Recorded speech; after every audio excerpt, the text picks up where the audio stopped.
আসসালামু আলাইকুম, সবাই কেমন আছেন? আশা করি সবাই ভালো আছেন। আমাদের সাথে যারা যুক্ত আছেন, আমাদের পেজটাকে ফলো করেছেন, সবাইকে অসংখ্য ধন্যবাদ। আপনাদের জন্য এবার আমরা গিয়েছিলাম হচ্ছে সেন্ট মার্টিনে। সেন্ট মার্টিনের পুরো ভিডিও আমি আপনাদেরকে দেখানোর চেষ্টা করব। আর আমি কোথায় কোথায় ঘুরেছিলাম, কোথায় থেকেছিলাম, তো সব কিছুই ইনশাল্লাহ আমাদের ভিডিওতে দেখতে পারবেন। তো আমাদের সাথে থাকবেন আর উপভোগ করুন আমাদের সেন্ট মার্টিন ভ্রমণ।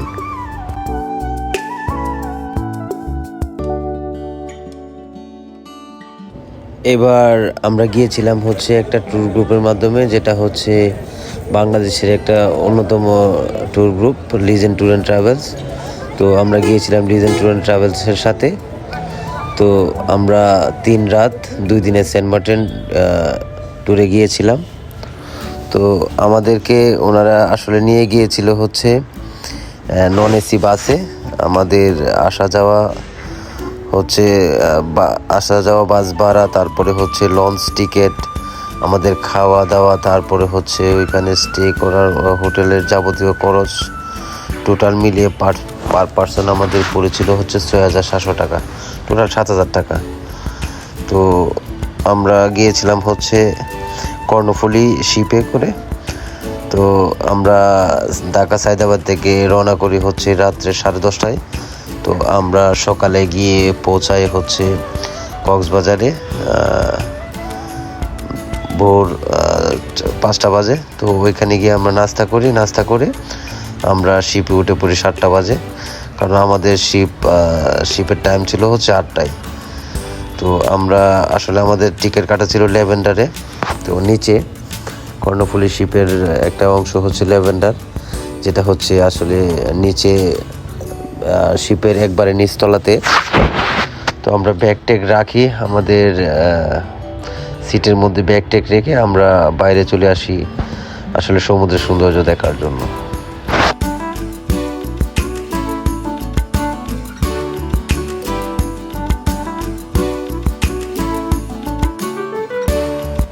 সমুদ্র হচ্ছে এমন একটা জায়গা, যা পৃথিবীতে এমন কোনো মানুষ নেই যার সমুদ্র ভালো লাগে না। আর সমুদ্রের এই বিশালতা দেখে আসলে মানুষের মন প্রাণ সবই শীতল হয়ে যায়। আসলে কারো মন যদি খারাপ থাকে, কারো মেন্টালি যদি কারো প্রবলেম থাকে, আমি মনে করি আসলে সমুদ্রে ঘুরতে যাবেন, অবশ্যই সমুদ্রের কাছে বেরিয়ে আসবেন, আপনার মন অবশ্যই ভালো হয়ে যাবে। তারপরে আমাদের ট্যুরটা আরও আনন্দময় হয়ে ওঠে, কারণ আমরা যেই শিপে করে যাচ্ছিলাম, বাংলাদেশের অন্যতম কন্টেন্ট ক্রিয়েটার শামীম, যাকে আমরা মনা বাই নামে চিনি, তো উনিও আমাদের সাথে এই শিপে করে যাচ্ছিল। তো ওনাদের সাথে অনেক আড্ডা হয়, কথা হয়, অনেক গান হয়। আমরা গানে গানে আসলে চলে আসি হচ্ছে সেন্ট মার্টিনে।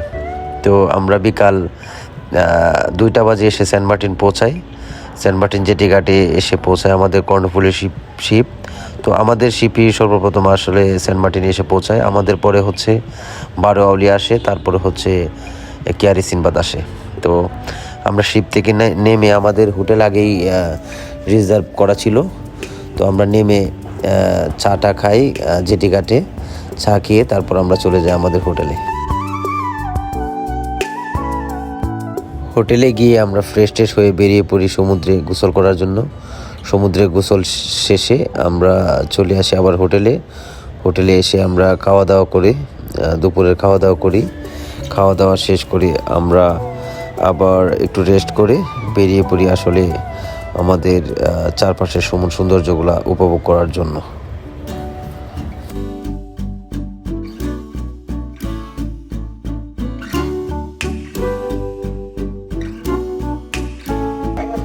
আসলে বিকাল টাইমে, সন্ধ্যার টাইমে আসলে সেন্ট মার্টিনের আসল সৌন্দর্য সব দিকে নিরিবিলি শান্ত একটা পরিবেশ। সমুদ্রের পানি আসতেছে, এখন হচ্ছে বাটা চলতেছে, একটু পরে আবার জোয়ারের পানি উপরে চলে যাবে।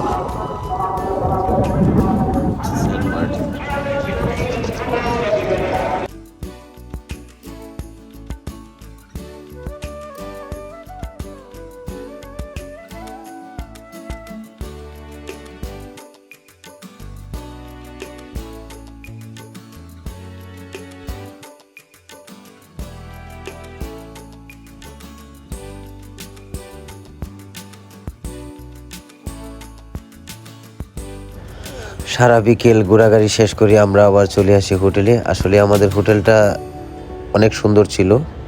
তো আমাদের হোটেলের সামনের অংশটুকু আপনারা দেখতে পাচ্ছেন এখন। তো অনেক আলোকসজ্জায় সজ্জিত, লাল নীল লাইট ছিল। তো আমরা অনেক এনজয় করি আমাদের হোটেলের সামনে। তারপর আমরা যে হোটেলে থাকি সেই হোটেলেই আবার রেস্টুরেন্ট সাথে অ্যাডজাস্ট করা। তো আমরা সেখানে খাওয়া দাওয়া করি। আমাদের রাতের খাবার ছিল বারবিকিউ, ফিশ বারবিকিউ। তো আমরা হচ্ছে বারবিকিউ কিভাবে করে কিছুক্ষণ উপভোগ করি, তারপরে হচ্ছে আমরা রাতের খাওয়া দাওয়া করি আর কি।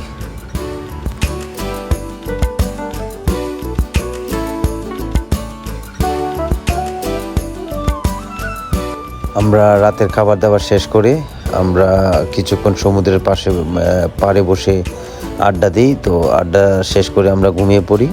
তো পরদিন সকাল সকাল উঠে আমরা বেরিয়ে পড়ি হচ্ছে সেন্ট মার্টিনের উত্তর দ্বীপে।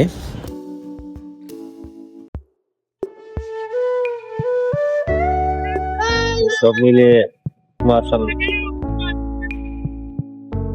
ঘুরতে ঘুরতে পেয়ে গেলাম আমাদের এক বড় ভাই। কে ভাই, আপনি কবে আসছেন এখানে? Hello everyone, how are you? I am fine, and now I am seeing the San Martin North Beach. This is the very popular and very famous beach. Enjoying our movement. Thanks for. এবার বাংলাতে কিছু বলেন, সবাই তো অনেক কিছু বুঝতে পারবেন। আসলে আমরা এখন মানে সেন্ট মার্টিনের কোন পাশে আছি বা এটা আসলে সবাইকে অনেক অনেক ধন্যবাদ জানাচ্ছি এবং আমাকে আমার মন্তব্য নেওয়ার জন্য, বলতে চাওয়ার জন্য আমি ধন্যবাদ জানাচ্ছি। এখনকার মতো আমরা আছি সেন্ট মার্টিন দ্বীপের সবচেয়ে জনপ্রিয় এবং সবচেয়ে বিখ্যাত একটা বিচ, সেটা হলো উত্তর বিচের প্যারাডাইস বিচে আছি। এবং দেখছেন সবাই সমুদ্র স্নান নিয়ে খুব ব্যস্ত রয়েছে, সবাই সমুদ্র স্নান করছে, আবার অনেকে এখানে ফুটবল খেলছে। এই জায়গাটাতে কি দেখায় আমরা, মনে হবে যে একটা ফুটবল মাঠ, খুব বিশাল একটা ফুটবল মাঠ, যেটা পুরো সেন্ট মার্টিন দ্বীপের অন্য কোনো বিচের মধ্যে এত সুন্দর বিস্তীর্ণ মাঠ নেই ফুটবল খেলার। পাশাপাশি এই বিচ নিরাপদ একটা বিচ, এখানে আপনি গোসল করলে একদম অনেক দূর পর্যন্ত যেতে পারবে। এখানে কোনো প্রবাল নেই বা কেটে যাওয়ার কোনো সম্ভাবনা নেই।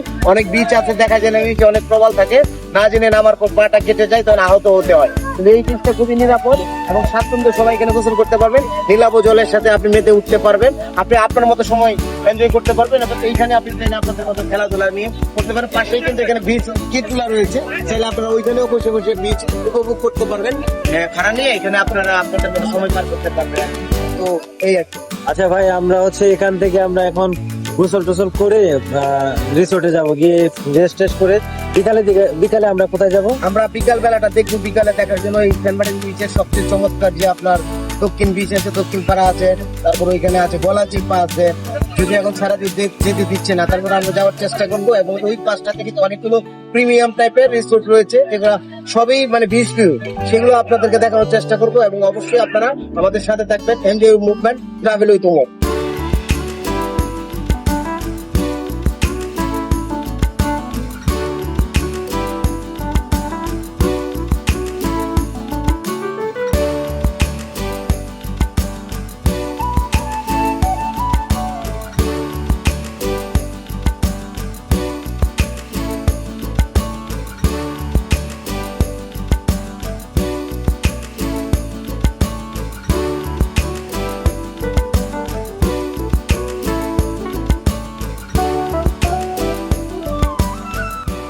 আমরা উত্তর বিচে কিছুক্ষণ অবস্থান করি। এখানে ঘন্টা দুয়েক আমরা সমুদ্রের পানিতে গোসল টোসল করি এবং সমুদ্রের যে সৌন্দর্য উপভোগ করি।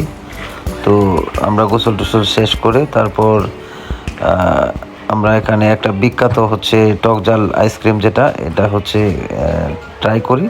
তো তারপর আমরা আবার ফিরে আসি হচ্ছে আমাদের রিসোর্টে।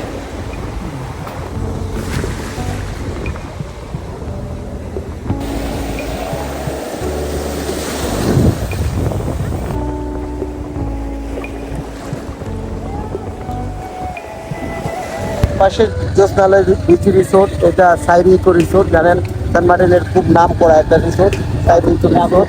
এবং কিছুদিন আগে যে সেন্ট মার্টিনে আগুন লেগেছিল, সেই রিসোর্টটা পড়ে গেছে, কিংসুকগুলি পুড়েছে। এই যে কিংসুক, তাদের এই পাশে আরেকটা ছিল, ওইটা পুরো পুড়েছে। এটা সেন্ট মার্টিনের সম্পূর্ণ রিসোর্ট কিংসুক।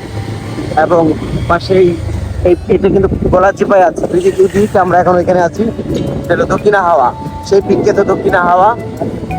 এবং এখানে নারিকেল বাগান। আমরা কিন্তু অলরেডি গলাচিপায় আছি, দুই পাশ কিন্তু একদম চাপানো, এই পাশের বীজ এবং এই পাশের বীজ। আমি এক পাশ থেকে দেখাই, এই যে নারিকেল গাছ, এই যে এই পাশে নারিকেল গাছ, এটা তো আরেকটা রিসোর্ট, এটা গলাচিপা। এটাকে মূলত গলাচিপা বলা হয়। আমরা সেন্ট মার্টিনের একদম ভিতরে রয়েছি গলাচিপায়।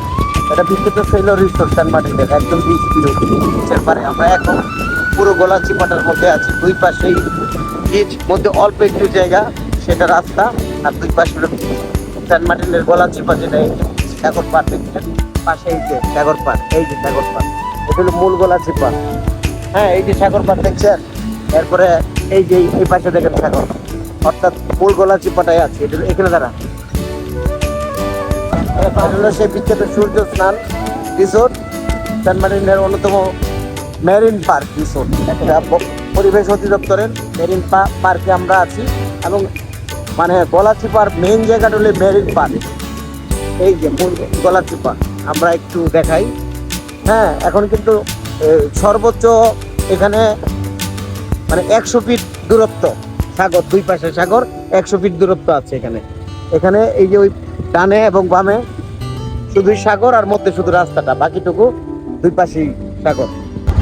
সেন্ট মার্টিনের বিস্তীর্ণ এলাকা জুড়ে কিন্তু এরকম তরমুজের ক্ষেত রয়েছে। আপনারা দেখছেন যে সেন্ট মার্টিনের ভিতরে আমরা এখন আছি, একদম গলাচিপা পার হয়ে ছেড়াদি যাওয়ার পর এই জায়গাটা তরমুজ ক্ষেত, বিশাল এলাকা জুড়ে ক্ষেতের পর ক্ষেত তরমুজের ফসল করা হয়েছে। আপনারা দেখছেন সেন্ট মার্টিনের অরিজিনাল তরমুজ, যেখানে সরাসরি আপনি ক্ষেত থেকে উঠে খেতে পারবেন। বিখ্যাত ছেড়া দ্বীপের পথে এখন আমরা আছি। আপনি দেখছেন প্রবাল, কালো কালো প্রবালগুলো দেখছেন, দেখা যাচ্ছে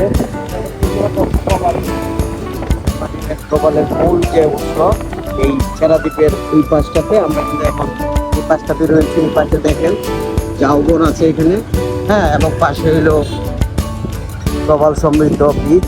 আমরা বালুর চর দিয়ে, চরের উপর দিয়ে বাইকিং করে যাচ্ছি। চমৎকার একটা পরিবেশ, চমৎকার ওয়েদার। সূর্য দেখছেন যে একটু পরেই কিন্তু সূর্য মামা অস্ত যাবে। সব মিলে অসাধারণ অসাধারণ ছেড়া দ্বীপ অংশ। এবং এই পাশটাতে ঝাউবন সমৃদ্ধ, লাইকে সুন্দরবনের মতো দেখা যায়। আর সামনে যে পাথরগুলো দেখা যাচ্ছে, এখানে দাঁড়িয়ে কিন্তু মূলত সূর্যাস্ত দেখতে হয়। সেন্ট মার্টিনের যে সূর্যাস্ত দেখার যে ছেড়া দ্বীপের যে পয়েন্টটা, এটা হলো সবচেয়ে বিখ্যাত। এবং এখানে দাঁড়িয়ে এই যে সূর্য কিন্তু অলরেডি কিন্তু আপনার অস্তমিত হচ্ছে, অল্প কিছুক্ষণ পরে কিন্তু সূর্য অস্তমিত হবে। আর অলরেডি আমরা চলে আসছি সূর্য অস্তমিত দেখার জন্য, এবং অনেকেই চলে আসছে। এখানে রেস্ট্রিক্টেড হয়ে গেছে, যার জন্য চাইলেও এখন সবাই আসতে পারে না, বা ছেড়া দ্বীপের ওই পাশটাতে যেতে পারে না। তবে এই মুহূর্তটা, বিশেষ করে এই বৈকালিক সময় সূর্যাস্ত হওয়ার পূর্ব মুহূর্ত, একটা অসাধারণ একটা অনুভূতি তৈরি করবে। আপনারা যারা এই সেন্ট মার্টিন আসছেন বা এখনো আসার সুযোগ হয়নি, আসবেন, এই জায়গাটা অবশ্যই আসবেন। এবং বিশেষ করে যে সামনে যে পাথরগুলো থেকে যে আপনার সূর্যাস্ত দেখার যে দৃশ্যটা অবলোকন করা, এটা আসলে সত্যি অনিন্দ্য সুন্দর, মনোমুগ্ধকর, নেশা জড়িয়ে দেওয়ার মতো। এবং এই দুই পাশটা কিন্তু অসাধারণ একটা কম্বিনেশন। এই জায়গাটাতে অবশ্যই আসবেন। হ্যাঁ, ছেড়া দ্বীপের পুরো ফিলটা নেওয়ার জন্য এখানে আপনাকে আসতে হবে।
আমরা ছেড়া দ্বীপের ওই পাশটা কিছুক্ষণ ঘুরে দেখি, তারপর আমরা সেন্ট মার্টিনের পশ্চিম পাশ হয়ে আমরা আবার চলে আসি আমাদের রিসোর্টের পাশে। তো রিসোর্টে এসে আমরা ফ্রেশ ট্রেশ হয়ে আবার বেরিয়ে পড়ি হচ্ছে রাতের খাবার খাওয়ার জন্য। তো আমাদের রিসোর্টের পাশেই হচ্ছে রেস্টুরেন্ট, সেখানে এসে আমরা হচ্ছে আমাদের লাস্ট নাইট যেটা শেষ রাত সেন্ট মার্টিনে, তো আমরা কালো রূপচাঁদা অর্ডার করি। তো কালো রূপচাঁদা সকলের মনে দুঃখ থাকে, আমরা রাতের খাবার হিসেবে খাই। খাওয়া দাওয়া শেষ করে আমরা আবার চলে আসি রিসোর্টে। দ্বীপের একদম আর রিসোর্টে নিচের পাশে আমাদের একটা রিসোর্ট আসলে একটা কাম রেস্টুরেন্ট এবং সেই মনোমুগ্ধকর রেস্টুরেন্টে রাতের একটা barbecue মুহূর্ত হচ্ছে কাটে। এখানে। সেটা হচ্ছে আমরা মজাদার কালো সেখানে চাঁদা সবাই barbecue হচ্ছে, আমাদের দেখা যে যাবে। লিজেন্ড ট্যুর এন্ড ট্রাভেলসের আমাদের অ্যাডমিন, চাঁদা barbecue উনি হচ্ছে আমাদেরকে এবং গান বিশাল পরিদর্শন চুলা করে। তো দেখছেন, বারবিকিউর জন্য কিন্তু অন ফায়ারিং হচ্ছে। হ্যাঁ, এবং এটা প্রসেসিং এর পর আমরা পরিবেশন হবে, পরিবেশন পর আমরা ভক্ষণ করব, ভক্ষণ করার পর আমরা স্বাদ বুঝবো, বুঝার পর এটা আবার হজম হয়ে যাবে, আবার নতুন করে স্বাদ নিতে হবে। তো সেন্ট মার্টিনে আসতে হলে এই প্রসেসিং গুলো আপনাকে মেনটেন করতে হবে। হ্যাঁ, মেনটেন করলে আপনি সেন্ট মার্টিনের পরিপূর্ণতা পাবেন।